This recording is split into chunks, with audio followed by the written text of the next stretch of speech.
Hey, I'm Adam. I'm Bryan. Back with another episode of Buds and Suds. Today we have a little bit of a different video. We want to talk about our experiences at Hunaphu Day 2016. Huna. This was our first time going to a big beer festival. It was big. We've done a Nashville Beer Fest, which was okay. I mean, they had some good beers, but I mean, Huna. We've done a Lexington Beer Fest. We did Lexington, All Tech, yeah. You get some Three Floyd stuff, but this was our first big beer fest. Very big. Definitely first Huna Day. So, you know, starting off, we didn't know what to expect as far as getting our tickets online. It was, we knew the date, the time, we knew we wanted to go. We had to go ahead from our wives. Yes. Thank you. But when we signed on right on time to get the tickets, it's like a 6 o'clock or 5, I can't remember what time, it's maybe 6 or 5. I was at work. Yeah. And I couldn't even get it to work at all. Oh, it was locked up like a champion. And so I get on Beer Advocate and they're saying, just keep hitting refresh. Just hit refresh. And you did that, right? So what the problem was is there was a CAPTCHA. And the CAPTCHA said, type this in to prove you're not a robot. But when you typed it in, nothing happened. Well, it wouldn't show the picture. Oh, right? Yes, exactly. There was nothing to type in. And it just said error. Well, people were on Beer Advocate, thank goodness, saying, just keep hitting refresh.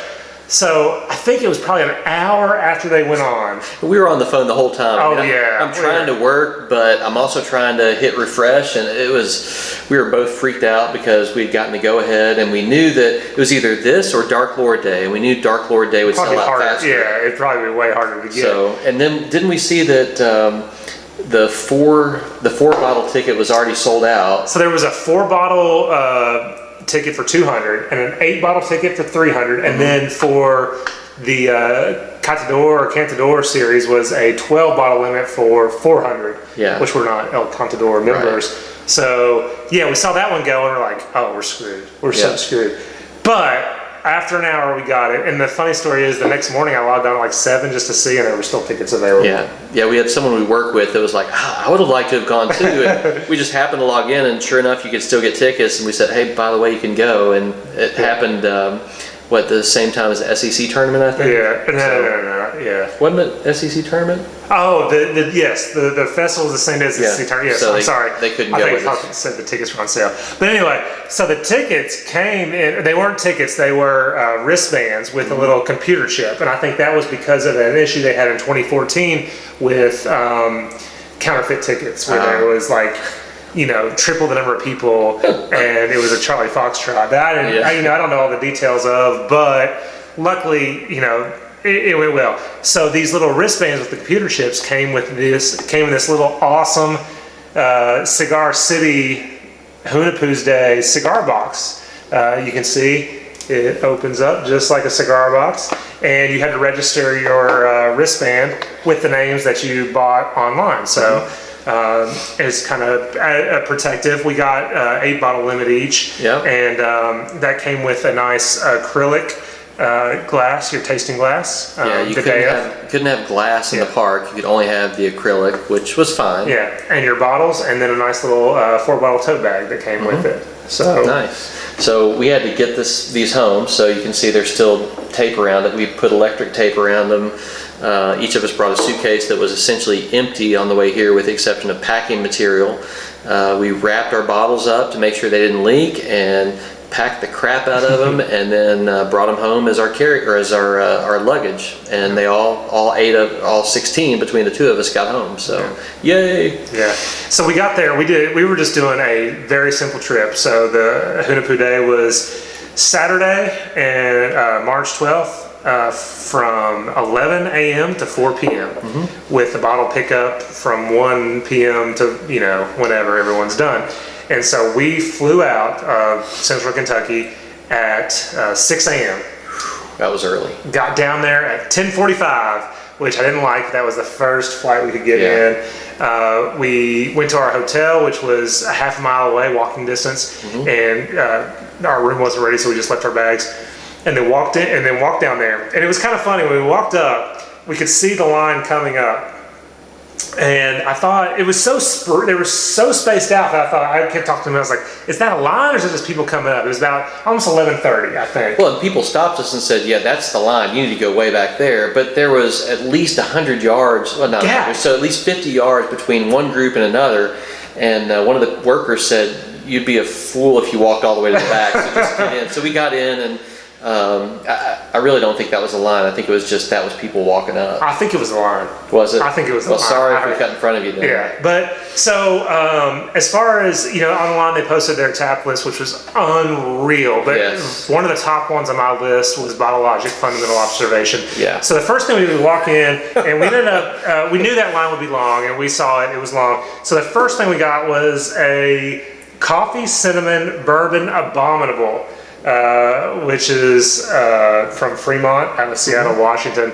A unreal whale of a beer in itself. There was no line. We just walked up and got this beer because it was close to the Bottle Logic line. Right. And we had to have something to start out with. yeah, I mean, I give it. It's a winter ale, but coffee, cinnamon. Yeah. It's just one of those sweet dessert. Beautiful beers. I give it a 4 or 5. big cinnamon. I think we both maybe underrated that a little bit. Maybe it could be a was really good. 4.75. And we grabbed that, and then we jumped in the Bottle Logic line. And then this guy, within minutes of getting that line, this was 11:30. The gate opened at 11. At 11:30, the guy walked by and said, Yeah, they're out. FO's out. Fundamental Observation's out. And I said, oh, he's trying to get us out of line. Yeah. So I said, Bryan, I'll hold your place. And he walked up, he's like, yeah, it's gone. I went to the front, and sure enough, it was out. Yeah. So we got out of line. Yeah. And we went to, what did we do, Mexican cake next, or Bitch's Bank? Okay. So, you go ahead with that one. I'll do the Mexican cake. So the next thing we did was 18th Street, which is from Hammond, Indiana. It's very close to Three Floyds.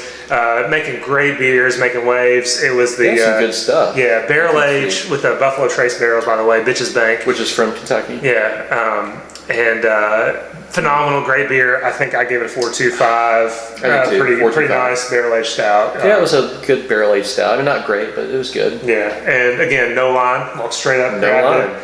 And so at this point, it's probably like 11:45. We basically waited in line. The longest wait we waited was in Bottle Logic for something we got out of. Yeah. Didn't That's stand in true. line anymore. Where do we go next? So, Westbrook, I mean, can you imagine? Coconut and bourbon barrel aged Mexican cake. And I don't remember, it wasn't a long line either for that one. Oh, it was a little longer, maybe 5 minutes, if that. 5 minutes. Like, that's a line. Yeah. For a variant of Mexican cake. I mean, Which is trading for insane amounts, probably, I don't know, 2 to 1, 3, 4 to 1, I don't know. Right. But the point being, I mean, people are complaining about how long they had to wait for big stuff. Well, okay, fine. If you had to wait in a long line for the 3 or 4 top beers at Huna, okay, you had to wait. But if you didn't want just the top 4 or 5, you could have gotten something like this with barely a line at all. Oh, it was awesome. And it was awesome. I mean, we've had Mexican cake. I brought a small growler back when I went to North Carolina last time, and it was awesome. And the coconut bourbon, I mean, it was a good one. I gave it a 4.5. You gave it a 4.75. And I think I may have overrated it. I heard people talking, and I think the general consensus was it was it was good, but not as good as people thought it would be. Right. I still, I caught up in all of it. 4.5, 4.75. It's still a top. But it was Mexican cake. Yeah, so it's still a that's top probably notch. why. But this one. You want me to do that one? Yeah, go for it. Okay, so MAZURT out of Atlanta, Georgia. That one completely took me by surprise. That's the one you took the video of, right? Okay, I'm gonna put the video in. It was awesome.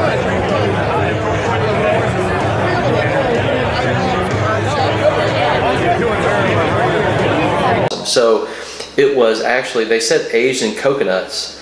So they actually served it out of coconuts, and it was just awesome. I mean, that was not just a gimmick. I mean, that was really good. You gave it a 4.75. I gave it a 4.75. I ranked it as my number 2 I was beer. going to say, that was my number 2 for the whole trip too. And we waited a little bit for that one, but Not long. 10, 15 minutes Yeah. maybe? I was going to say right around 10 minutes. And this was for a 4.75 beer, and we did not overrate this one. This No. one was well worth it.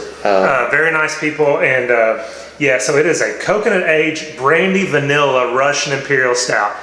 MAZURT, last year, I looked this up, they were the third-rated brewery, third-rated beer at Huna Day. I think this year was the exact same. Third-rated brewery, third-rated beer, and these are with some whales there.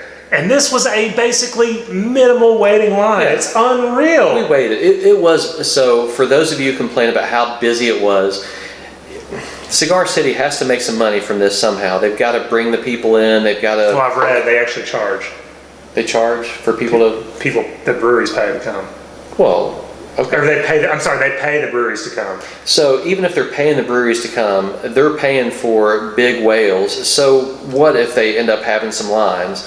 So you may not get fundamental observation, which we were disappointed, but I still felt like money was very well spent as much as we spent.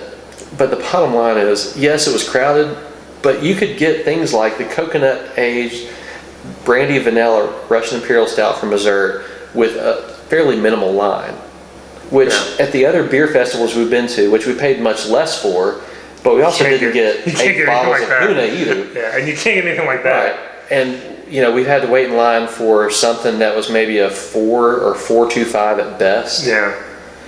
So it was, to me, very well worth it.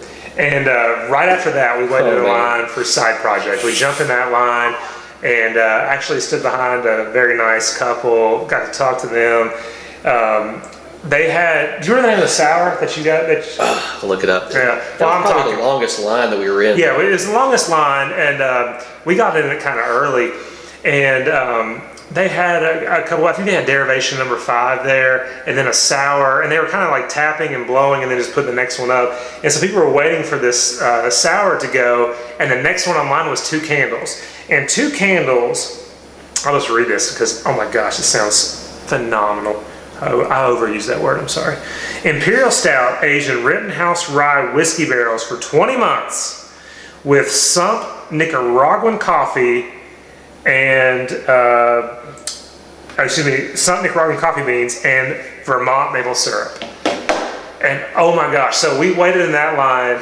So the sour blue, you got it. So the Scribe rated 4.712 on Untapped. This was a beer that, because there was such a line for the 2 candles, you could walk up. They were trying to blow it. They were pouring as much as you could possibly handle, as many times as you want. Filling them up. For the Scribe, just so they could get 2 candles on next. Yeah. No wait. And this was at like 1 o'clock, 12:30, 1 o'clock. It was so early in the festival. And so that blew right before he got his pour, unfortunately. Yeah. I got a taste at least, thank goodness. But we got up there and this beer was unreal. I mean, oh my gosh, it's a 5. It was my #1 beer of the festival. I did not get, I mean, you've seen us, we've done Morning Delight. Morning Delight was there. We did not wait in top of the lifeline. 3 Sons out of Southern Florida. They were there. They're highly rated. We didn't wait in their line. Huge line. Huge line. And then obviously we missed Fundamental Observation. I would say those are the biggest lines, where the Bottle Logic, Toppling Goliath, Side Project, and 3 Sons. Those were I would say those were the, well, plus the Cigar City, when they kept announcing their big releases, like the Apple Brandy Barrel, Marshall Zhukov. That got big as well, but they had like what, 10 lines? They had 10 lines, yeah. It was crazy. But so those were the 4 huge lines. I probably waited in line. I would say we waited about 45 minutes for that 2-ounce pour. They did about 2-ounce pours in these, 1 or 2-ounce pours. Totally worth it. Absolutely. Oh my gosh, it was totally worth it. I can't wait to try more Side Projects in the future. So, but we should say, while we were waiting in line, because there were 2 of us together, what all did we get during that time? So I got a little bit of, the sour from Side Project, but we also went. I went to Guard and had something. He just got it. I mean, like, there was no line. Everyone, because I mean, it's kind of accepted. Like, you're in line for a certain beer, you just kind of go get your side pours while you're waiting. You got permanent funeral. No line. No line. Just walked over funeral. Yeah, it was phenomenal. So you should. Well, I don't want to tell you to go to Huna because I don't want it to be more crowded. But the bottom line is, yes, you may have had to wait in line for some phenomenal whales, but you could still get, for some people, big whales with no lines at all. Yeah, and one shout out I'll give. I liked it more than Bryan, but the Wrecking Bar Brewing out of Atlanta had a Mexican Siberius Maximus, which was basically like a Mexican stout. It had your vanilla, cocoa, chili, and I loved it. And there was no one. I mean, it was no one. There was not a person there. And I think I walked up twice. I was going to say, you went for two. And I might have drank a little pour of yours as well. Yeah, and I thought, so anyway, I think the reason we're bringing this up is there was a lot of dissension about people saying, the big stuff going early, the lines being long. I even heard someone at like 2:30 or 3 o'clock saying, everything's gone, everything sucks. And I thought, oh my God, are you kidding me? I guess it depends on your definition of why you came here, but there was so much, and this is our first trip, so I just may be like a newbie, completely in awe and shock. But there was so much awesome stuff there that we left early. We left at 3 o'clock to get our bottles because we thought, hey, we might avoid some lines and stuff. We tried everything we could handle, and we were done. So I think what we should start with now is the Huna, or go with the Huna. Yeah, let's do the Huna. So I have to say, we tried 13 through 16, and which one did we try first? We tried the 13 first? I think we tried the 13 first, and we both felt like it had kind of fallen off maybe. Maybe it was just a bad year, or maybe it was a different year. And I say bad year, maybe it was a little off year. Not bad, because it was still good. We both gave it, did you give it a 4 or 5? I gave it a 4 or 5. It was still really good. It was just maybe not quite as good as the other ones. You want to talk about the 16 or? Yeah, I think we had the 16, no. As far as, for me, the rating, I think I would have given, we've both tried 14 before. You had a bottle of that. We've had a review of that. But 14 and 15 were both really, really good. 16 wasn't quite as good though. I don't think so. And so what we did was at the festival, we kept getting in the Cigar City line.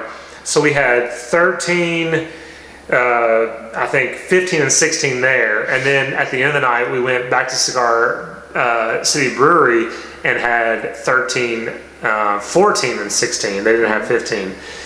And had a vertical tasting there. And I think I think our opinions were 14 and 15 were awesome. Yeah, really. We didn't have 14 and 15 side by side because we didn't get 14 at the festival. But we kind of felt like they tasted the same. Very similar. I mean, it's a complex beer. You've got a Russian Imperial Stout with cocoa, vanilla, cinnamon, and chili peppers. Mm-hmm. And so I think 14-15 was the best balance and the most robust of all those flavors. Absolutely. And I can't tell you which one was definitely better, but they were both very similar. At the end of the night, I still remember vividly 13, 14, and 16. 14 stood out. 16 was the next one. Liked a little bit, and I'm just not sure. Probably the recipe. I don't think it was just age. I don't think it was being new. I think it was probably recipe. And then 13, it could have been recipe or age, and it was a little less as well. With still solid, still a nice Russian Imperial Stout with adjuncts. But it just didn't have the robust flavor and the balance that 14 to 15 had. Yeah, I have nothing else to add to that. You're exactly right. But we loved our time there. There were some things we'd like to have tried and didn't. I mean, there's some even from Cigar City that, for those of you who haven't been, a little tip. Some of the things that you want to try that may be on their list of things to try, they'll tweet when they actually tap them. And if you're up in the front of the line, you have a good chance of getting it. But if you're in the back of the line for Cigar City, you probably won't. And that's part of it, not that big of a deal. I wish I'd gotten to try a few of the things from Cigar City that they said they were going to tap, but I didn't get to. But I'm not disappointed. I mean, we paid a lot of money to be there. We paid for our plane ticket, our hotel, luggage, but it was still worth it. I mean, we came home with 8 bottles of Hunaphu, and we tried some really, really good beers, some of which we didn't have to wait at all for. Right.